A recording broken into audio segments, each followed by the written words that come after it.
Mən vuruldum sənə bir baxışda, tutdum əllərimlə o gecə yağışda. Nəfəsim gələndə yerin bu könlümdə, sənə tay bir gözəl görmədim ömrümdə. Əlim saçlarımda, olanda yanımda, gözəldir alımda, hey coşur qanımda. Olmasan yaşayış, mənə bir yaranış, olar ay qara göz, səndə bu yaranış.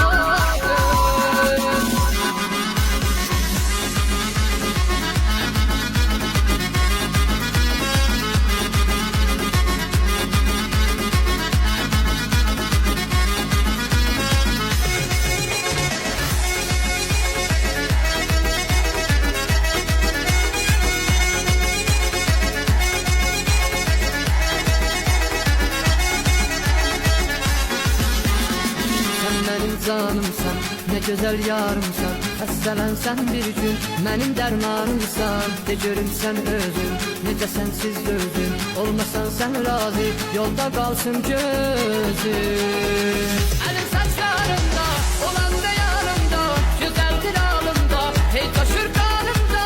Olmasan yaşayış, mənə bir yaranış, olar ay qara göz, səndə bu yaranış. Əlim saçlarımda, olanda yanımda, gözəldir alımda, hey coşur qanımda. Olmasan yaşayış, mənə bir yaranış, olar ay qara göz, səndə bu yaranış.